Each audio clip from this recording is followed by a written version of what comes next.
जय श्री माता जी।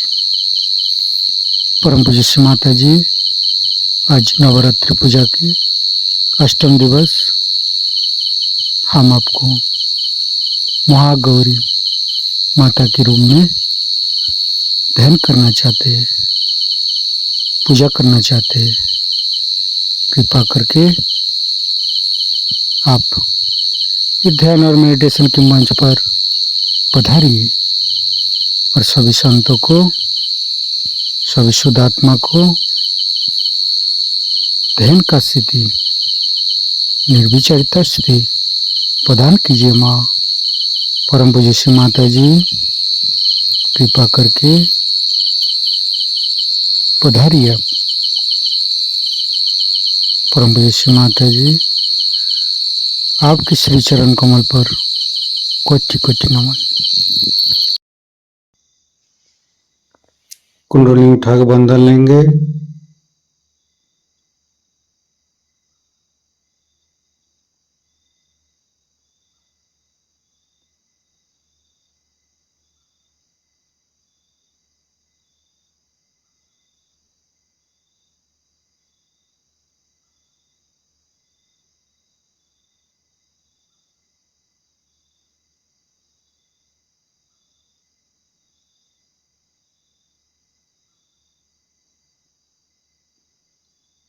तीनों महामंत्र। ओम तमेव साक्षात् श्री महालक्ष्मी महासरस्वती महाकाली त्रिगुणात्मिका कुंडली साक्षात् श्री आदिशक्ति माता जी श्री निर्मला देवी नमो नमः।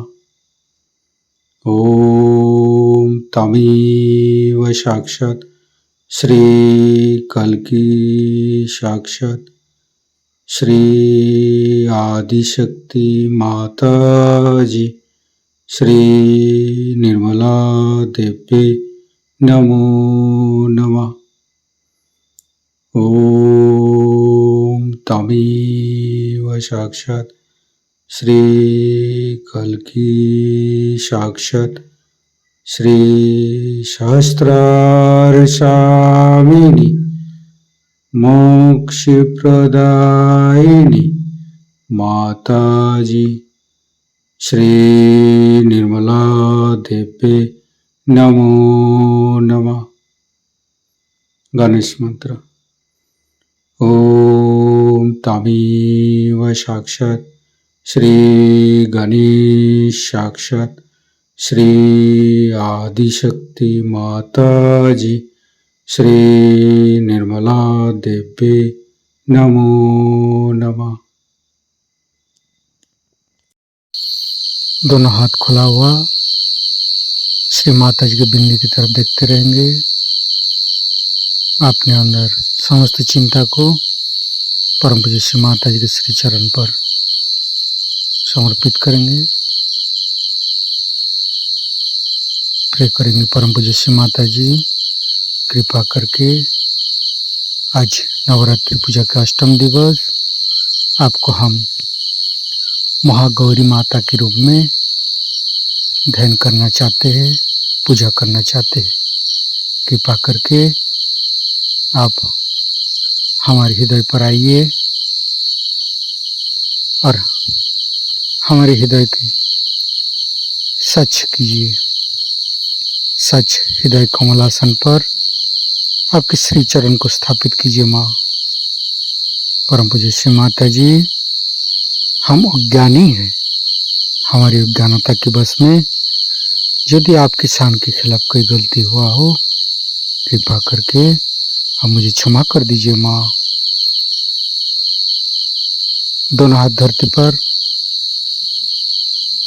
परम पूज्य श्री माता जी, आप ही तो प्रभु गणेश है।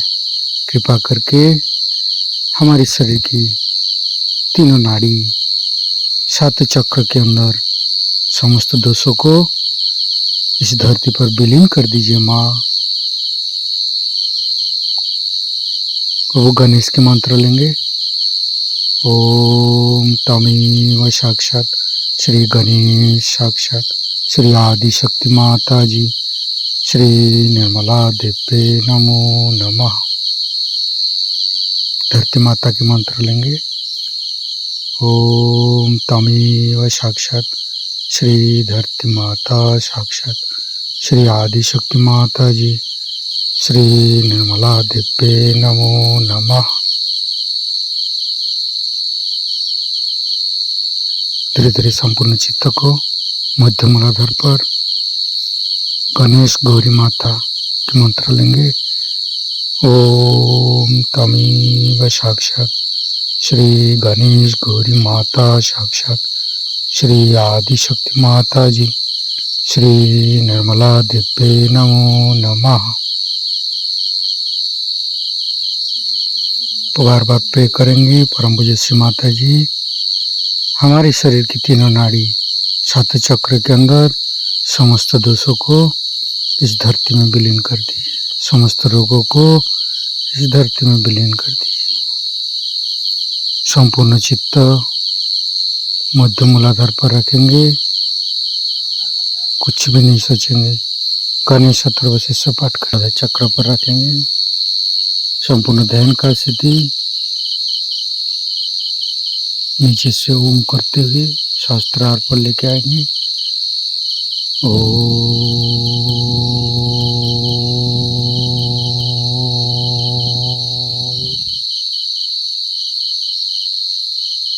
और एक बार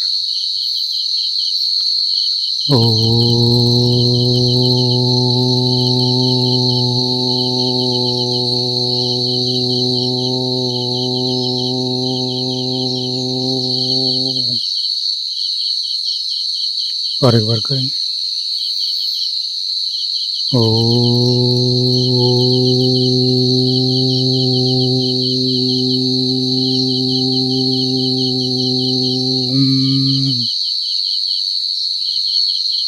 संपूर्ण चित्त शास्त्रार पर रखेंगे। परम पूज्य श्री माता जी कृपा करके हमें निर्विचारिता सिद्धि प्रदान कीजिए। निर्विचारिता मंत्र लेंगे। ओम तमेव साक्षात श्री निर्विचारिता साक्षात श्री आदि शक्ति माता जी श्री निर्मला देव्ये नमो नमः। संपूर्ण चित्त शास्त्रार पर रखेंगे। परम पूज्य श्री माता जी को अमृत बनी हम शास्त्रार से ग्रहण करेंगे।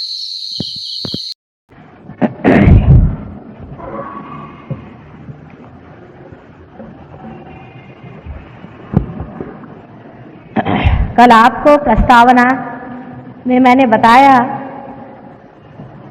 कि जो आप हैं वो किस लिए संसार में आए हैं, परमात्मा ने आपको इतनी मेहनत से क्यों इंसान बनाया और इस इंसान का क्या उपयोग है।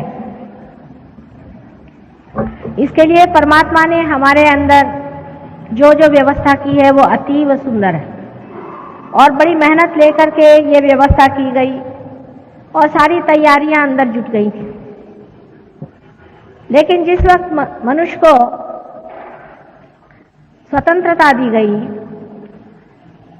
जब मनुष्य ने अपनी गर्दन ऊपर उठाई और जो पूर्ण मानव हो गया तो उसने अपने स्वतंत्रता को भी पा लिया था।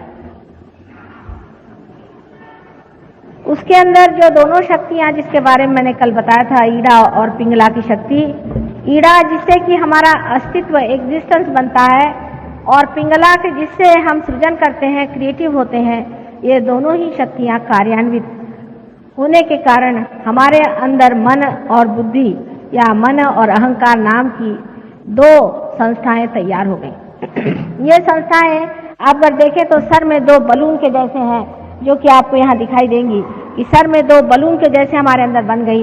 इसे अंग्रेजी में ईगो और सुपर ईगो कहा जाता है। ये दोनों संस्थाएं जा करके जब सर में बिल्कुल बीचों बीच जाके आपस में भिड़ गई तो वहां पे घनीभूत होने के कारण वहाँ की जो तालू की हड्डी है, जिसे कि फॉन्टेनेल बोन कहते हैं, वो कैल्शियम से पूरी तरह से जुड़ गई, माने कैल्सीफाइड हो गई, माने जो वो नरम हड्डी थी वो एकदम सख्त हो गई। ये होने के कारण ही आप मिस्टर ये हैं, आप मिसेस वो हैं, आप मिस वो हैं। इसी कारण आप सब में जो अहम पना है कि मैं ये हूँ, मैं वो हूँ, मैं ये हूँ, ये सब इसी वजह से आ गया, क्योंकि आप सब उस सर्वव्यापी शक्ति से अलग हो गए। इससे पहले जो कुछ भी आपकी उत्क्रांति हुई, माने आप एक कार्बन एटम से लेकर के इंसान होने तक जो भी आपकी उत्क्रांति हुई, जो भी आपका इवोल्यूशन हुआ है, वो अपने आप होते रहा और वो आपके सतर्कता में नहीं हुआ, आपके कॉन्शियस माइंड में नहीं हुआ। मैं बीच बीच में अंग्रेजी शब्द इस्तेमाल करूंगी, तो जिनको बहुत अच्छे से हिंदी नहीं भी आती वो भी समझ पाएंगे। कॉन्शियस माइंड में माने आपके सतर्क चित्त में ये बात नहीं आई कि आप किस तरह से अमीबा से इंसान बने। यह आपने जाना नहीं, यह अनजाने में ही होता रहा। लेकिन इसके आगे का जो उत्क्रांति का पद है, इसके बाद जो आपको पाने का है, वो आपको जानना जरूरी था। अगर आप न जानते तो न तो आप परमात्मा को जानते, न उसकी मेहनत को जानते, न ही उसकी शक्ति को जानते, न ही उस शक्ति को आप कार्यान्वित कर पाते। इस दशा में जब आ गए, इस विशेष दशा में, इस प्रौढ़ावस्था में, इस मैच्योरिटी में जब आप आ गए, तभी आपको वो पद मिलने वाला है जिसे आप अपनी सतर्कता में जानेंगे, अपनी कॉन्शियस माइंड से जानेंगे। आप इसको जानिएगा कि हम कुछ और हो गए, हमारे अंदर कुछ बदल आ गया, और इसीलिए स्वतंत्रता आपको दी गई। ये स्वतंत्रता इसलिए दी गई, जैसे कि एक बच्चे को पहले आप गणित में सिखाते हैं कि 2 और 2 4 है, उसके बाद उसको एक सवाल आप दे देते हैं, उसको कहते हैं कि इस सवाल का आप जवाब ढूंढ के निकालिए। ये सवाल आपको हमने दिया है, ये प्रश्न हमने आपके सामने रखा है, इस प्रश्न का हल आप निकालिए। इसी प्रकार परमात्मा ने आपको इसलिए स्वतंत्रता दी कि जीवन का प्रश्न जो है उसे आप अपनी बुद्धि से ही साधें। सब मनुष्य में बुद्धि होती है। बुद्धि में जब तक सुबुद्धि नहीं होती, विजडम नहीं होती है, तब वो बुद्धि किसी काम की नहीं। सुबुद्धि भी मनुष्य में होती है, जन्मता ही उसमें सुबुद्धि भी होती है, लेकिन मनुष्य अपनी स्वतंत्रता में इसे खो बैठता है। सुबुद्धि आपके अंदर होती है, और सुबुद्धि से जब आप किसी चीज में, अपनी स्वतंत्रता में किसी चीज को आप खोजते हैं, जब आप स्वतंत्रता में इसको खोजते हैं, तब सुबुद्धि होने पर आप बराबर बीचों बीच मार्ग में रहते हैं, जिसे कि हम सुषुम्ना का पथ कहते हैं, जिसे पैरासिम्पैथेटिक नर्वस सिस्टम का मैनिफेस्टेशन होता है। अब जो लोग इस सुबुद्धि से अपरिचित हैं, या जिन्होंने उसको तिलांजलि दे दी, इस विजडम से पार हो गए, वो एक तो राइट हैंड साइड की तरफ बहुत जाते हैं या लेफ्ट हैंड साइड की तरफ बहुत जाते हैं।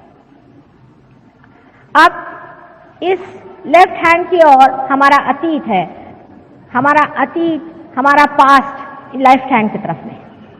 जो कुछ हमने आज तक किया है वो सब हमारे लेफ्ट में है, हमारी ईड़ा नाड़ी में पूरा की पूरा स्थित है। इसी से जो संस्था बनती है, जिसे कि हम मन कहते हैं या सुपर ईगो कहते हैं। आपने बहुत बार सुना हो, लोग कहेंगे मेरा मन नहीं चाहता ना। ये मन है क्या? ये मन आप नहीं है, ये मन है। लोग कहते हैं भाई मेरा मन नहीं चाहता है करने को। ये आपके बचपन से बैठे हुए संस्कार, बचपन से बैठे हुए दिमागी जमा खर्च, और पूर्व जन्म के भी बैठे हुए जितने भी आपके अनुभव हैं, सारे ही आपके लेफ्ट साइड में बैठे हो। अच्छे बुरे सब तरह के आपके लेफ्ट हैंड साइड में बैठे।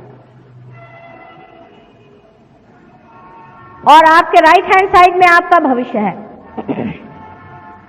राइट हैंड साइड में आप जो सोचते हैं आगे का, ये करने का है, प्लानिंग करने का है, ऐसा करने का है, वहां जाने का है, इसे मिलने का है, ये सारा कुछ आपके राइट हैंड साइड में होता है। उसी प्रकार हमारे शरीर की चिंता करना कि हमारा शरीर कैसा ठीक रहेगा और इस शरीर में ये तकलीफ है और किसी आने वाले मृत्यु से डरना आदि सब राइट हैंड साइड में हो जाता है। पर सुषुम्ना जो बीच का स्थान है वो है आपका प्रेजेंट, माने वर्तमान, प्रेजेंट। अब मैं आपसे कहूं कि आप इस वक्त रुक जाएं, इसी वक्त यहां पर आप रुक जाएं, तो हो नहीं सकता। रियलाइज सोल्स को होगा, बाकी नहीं रुक सकते, क्योंकि एक विचार उठता है फिर वो खत्म हो जाता है। आप उसका उठना देखते हैं, उसका गिरना नहीं देख सकते। दूसरा विचार उठता है, वो भी गिर जाता है। इन दोनों के बीच में जो जगह है वो विलंब है, वही प्रेजेंट है। जो उठा विचार और गिर गया वो तो अतीत में चला गया, वो तो पास्ट में चला गया, और जो विचार आने वाला है वो सामने के लिए बना हुआ है, वो आपके भविष्य में, फ्यूचर में चला गया। लेकिन जो इसके बीच में थोड़ी सी जगह होती है जिसे विलंब कहते हैं, वो जगह वहीं प्रेजेंट है, और वो हर इंसान में इतनी छोटी सी होती है कि इंसान ज्यादातर एक विचार के खोपड़ी पे आया नहीं कि दूसरे पे कूदा, तीसरे पे कूदा, चौथे पे कूदा, बस हर समय कूदते ही रहता है। इसलिए वो अंदर उतर नहीं पाता है। और यही चीज जब कुंडलिनी ऊपर चढ़ती है तो ये दोनों ही मन और अहंकार को ऐसे नीचे निचोड़ लेती है कि ये दोनों ही चीजें एकदम से जैसे कोई गुब्बारे में से हवा निकल जाए ऐसे सिकुड़ जाती हैं, और उसके कारण हमारा विलंब स्थापित होता है। इसलिए हम निर्विचार हो सकते हैं। कल जो लोग यहाँ पर पार हुए हैं, जिनके हाथ से ठंडी ठंडी हवा आने लग गई थी, वो निर्विचार हो गए। लेकिन हम लोग इस निर्विचारिता में रुक नहीं पाते, क्योंकि हमारी आदतें पहले से लगी हुई हैं, हमारे तौर तरीके पुराने सालों के चल रहे हैं, उससे हम अपने को छोड़ नहीं पाते। नई दुनिया में आकर के भी हम अपनी पुरानी दुनिया से अब भी पूरी तरह से रिश्ता नहीं तोड़ पाते हैं। हालांकि रिश्ता टूट गया है, लेकिन दिमाग में अभी बैठा है। जैसे कि समझ लीजिए एक आदमी शहर में रहने वाला है, और वो जब गांव में जाता है तो जैसे शहर में मोटर चलाता है वैसे ही गांव में चलाने लगता है। फिर उसे बताया जाता, बाबा यहाँ का रास्ता खराब है, इस तरह से मोटर मत चलाओ, यहाँ तो सत्यानाश हो जाए, तुमको तो खूब गोल घुमा के चलाना पड़ेगा। तो भी वो भूल जाता है, उसकी आदत पड़ी हुई है दिमाग की। इसीलिए दिमागी जो आते हैं वो आप पे काम करती हैं। इसलिए मैंने आपसे कल कहा था कि जब आप पार भी हो गए तो भी आपको चाहिए कि आप सहयोग के लिए जरूर थोड़ा सा टाइम निकालें, जिससे आपकी निर्विचारिता स्थापित हो जाए। पहले तो विलंब का स्थापन करना होता है। अब जब यह आपका विलंब स्थापित होता है, यही वो जगह है जहां से परमात्मा का साम्राज्य शुरू होता है। जैसे कि आप सोचिए कि चक्की का मुंह, चक्की के मुंह में जब तक आप दाना नहीं देंगे वो पिस के नहीं निकलने वाला, ऊपर में आप डालिएगा इधर उधर फैल जाएगा। इसी तरह निर्विचारिता समझ लीजिए परमात्मा के साम्राज्य का मुख है। उसमें आप डाल दीजिए तो सारा ही कार्य हो करके, उसका जैसा प्रोसेसिंग हो करके आपको तैयार काम मिलेगा। यानी इतनी प्रचंड शक्ति है परमात्मा की। क्या आपको कोई प्रश्न है? अभी यहाँ पर एक साहब आए हुए हैं, वो मॉरिशस के रहने वाले हैं, बहुत बड़े साइंटिस्ट हैं, और उन्होंने डॉक्टरेट की, बहुत सालों से मेहनत करते रहे। उनकी डॉक्टरेट किसी तरह से पास नहीं कर रहे थे, और विषय उन्होंने बड़ा सुंदर लिया था कि शराब का क्या असर होता है हमारे पर। उसमें सहयोग की दृष्टि से भी बहुत विचार विनिमय हुआ। लेकिन उनका माँ मैं तो हार गया इन लोगों से, ये तो मेरा देखते भी नहीं। मैंने कहा अच्छा तुम्हारा थीसिस तुम लेके आ जाओ। तो लेके आए, मैंने उसे पढ़ा वढ़ा कुछ नहीं। मैंने कहा भाई अभी इसका तो टाइम नहीं है। बस मैंने उसे उठा करके और उस चक्की के मुंह में दे दिया, और आपको आश्चर्य होगा दूसरे दिन वो डॉक्टर हो गए। दूसरे ही दिन, एक शब्द भी इसमें से झूठा नहीं। उस चक्की के मुंह में डालने का एक प्रयास शुरू हो जाना चाहिए। करते करते वही फिर आदत हो जाती। फिर हम कहते हैं अच्छा भगवान पे छोड़ दो। आप कितना भी कार्य कर लीजिए, लेकिन अगर वो परमात्मा पे छोड़ा नहीं है तो उसका फल पता नहीं कहां से जाके क्या निकला है। जब आप विचारों के चक्करों में घूमते हैं तब आप कार्यान्वित रहते हैं। अब इसी वजह से मनुष्य ने जब अपनी स्वतंत्रता पाली तो उसने दो काम शुरू किए। शुरू में तो उसने ये कहना शुरू कर दिया कि ये नहीं करो, वो नहीं करो, यहाँ नहीं जाओ, वहाँ नहीं जाओ। खासकर वेस्टर्न देशों में बहुत ज्यादा डिसिप्लिन करो। अगर सवेरे जाना है तो ग्रे रंग का सूट पहनो, रात को जाना तो काले रंग का पहनो। शराब पीना है तो इस बोतल से पियो, फलाने का एक, उसका एक, अलग से एक ग्लास लाओ, उसके ऐसे कांटे चम्मच रखो, इसके साथ में ये कपड़ा पहनना चाहिए। मार खोपड़ी खा ली अपनी, उसका कोई अंत है? पागल जैसे लग गए। हर एक चीज का उन्होंने ऐसा तरीका बनाया कि आदमी पगला जाए। खाना न खाना हुआ एक आफत हो गई। चीज है तो उसके लिए प्लेटर अलग लाओ, फलाने के लिए अलग लाओ। अपने देश में भी ऐसे रिचुअलिज्म बहुत हो गए। यानी परमात्मा की प्रार्थना करना, परमात्मा को अपने को समर्पित करना, ये छोड़ के उसके दुनिया भर के रिचुअलिज्म हमने निकाले। और उसमें इतनी बेवकूफियां हमारे देश में भी हमने की है कि जिसकी कोई हद नहीं। उसका उदाहरण एक बताऊं कि जैसे कि संकष्टी होती है अपने यहाँ, जिस दिन श्री गणेश जी का जन्म हुआ है, उस दिन उपवास करना। अब ये बताइए, आपके घर अगर बच्चा होगा तो उस दिन क्या आप उपवास करेंगे, सुतक रखेंगे? एक सीधा हिसाब बताइए। एक रीजनिंग लगाना चाहिए ना, आदमी को सोचना चाहिए क्या हम इस तरह से करेंगे? हमारे घर अगर बच्चा हुआ तो भाई हम शोर करेंगे, उस दिन ढोल बजाएंगे, लोगों को पेड़े खिलाएंगे, खूब मौज करेंगे, मेजबानी करेंगे। और श्री गणेश जब पैदा हुए तो उस दिन जा करके आप उपवास करें। ये इस तरह की अजीब अजीब चीजें। फिर ये कि मंदिरों में जाना, फिर मंदिर में ब्राह्मण बैठे हुए हैं, बड़े 420 है पक्के, मालूम है इनका कोई चरित्र नहीं, कुछ नहीं, जाके उनके सामने उनके पैर छूना। आपके पैर के धूल के बराबर भी नहीं है, पर वहां बैठे हैं मंदिर में तो उनके पैर छूना। फिर वो तीला लगाना और सवेरे 4 बजे उठ करके सबको परेशान करना, चीखना, चिल्लाना, धर्म के नाम पे हर तरह की परेशानी डालना। हर एक धर्म में, कौन सा धर्म ऐसा नहीं जिसमें तमाशे नहीं किए? जैन धर्म लो तो भगवान ने बचा रखे।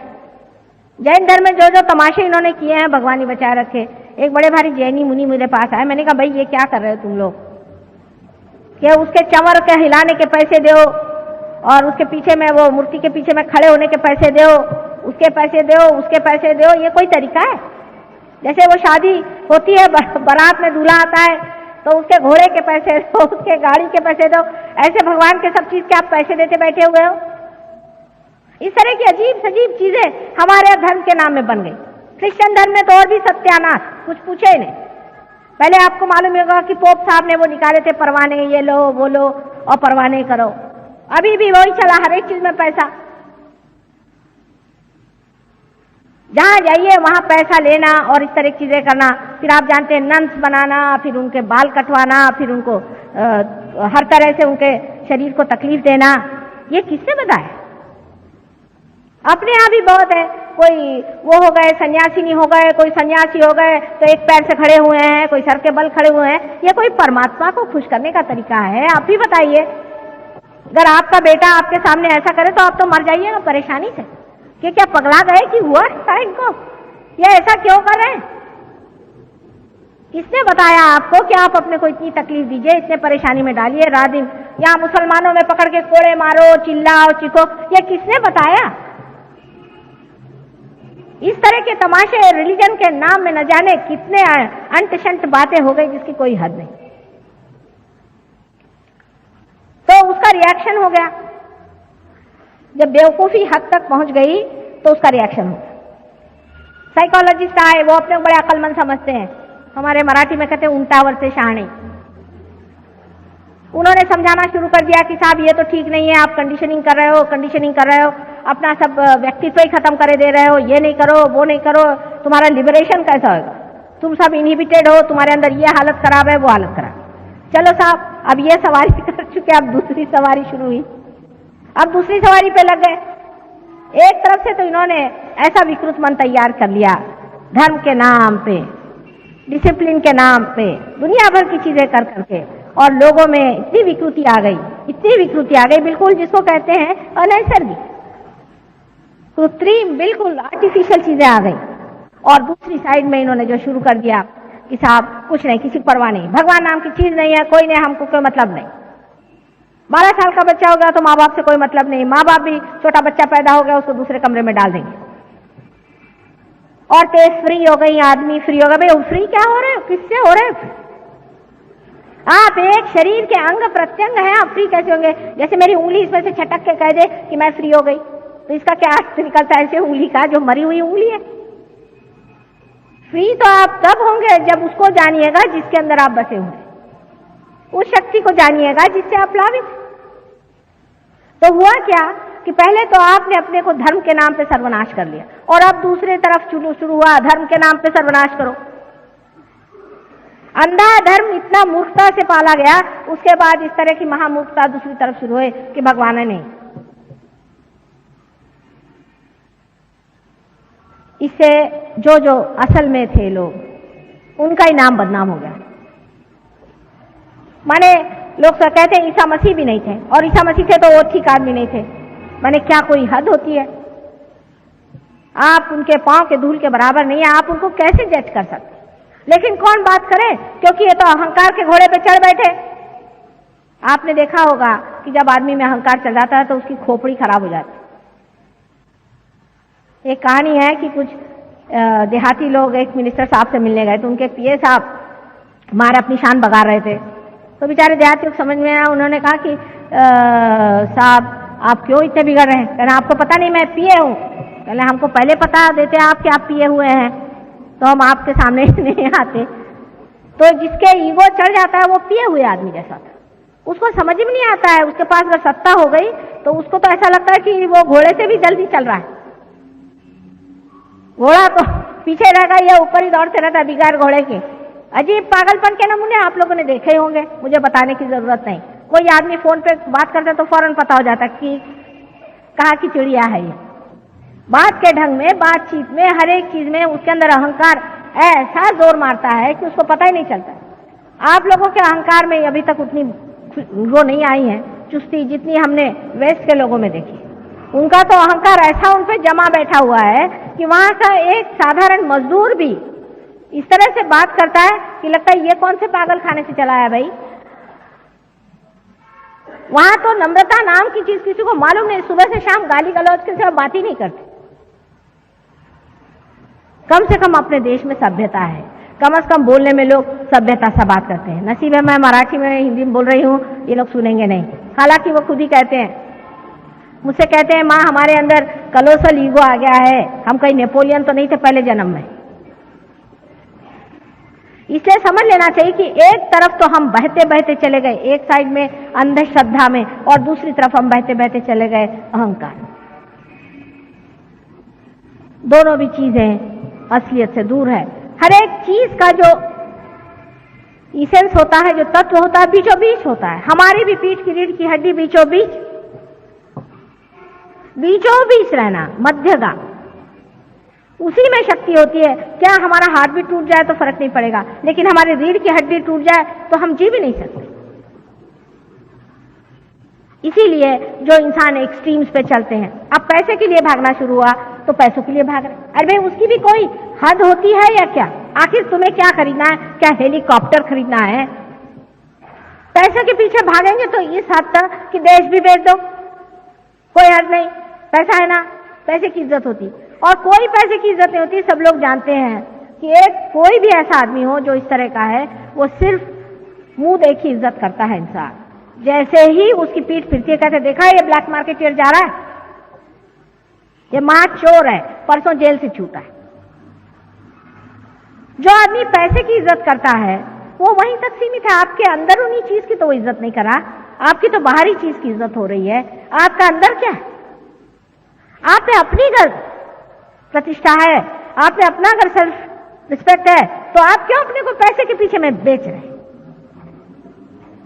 आप मनुष्य हैं, मानव हैं, बहुत ऊंची चीज है। पैसा तो ठोकर पे चलता है, धूल है पैसा, पैसे से मिलने क्या वाला। और ये पैसा इसीलिए आपसे झेलता भी नहीं।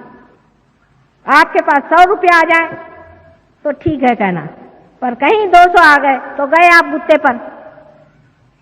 गुत्ते पर नहीं गए तो और कुछ धंधे शुरू कर दिए आपने। ज्यादा पैसा आदमी को झेलता ही नहीं है। कभी मैंने सुना नहीं कि कोई आदमी को ज़्यादा रुपया मिल गया तो वो जाकर फौरन ये सोचता है कि इससे मैं चलो जा करके कोई बड़ा ही शुभ काम करूं, या किसी गरीब के घर में जा करके उसकी लड़की है या बच्चा है उसका कुछ देखभाल करूं। बहुत कम। ये ऐसे भी जो लोग करते हैं वो मतलब उनके पास लाखों रुपया का उसमें से एक पाई निकाल करके वो देंगे और कहेंगे मेरा नाम आप छापिएगा जरूर। मेरे पास ऐसे रोज आते हैं कि हम आपके आश्रम के लिए रुपया देंगे पर आप हमारे बाप का नाम वहां लिख दीजिएगा। मैंने कहा किसी ध्यान अवस्था पर थोड़ी देर रहेंगे, परम पूज्य श्री माता जी का परम चैतन्य अनुभव करते रहेंगे।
हे देवी,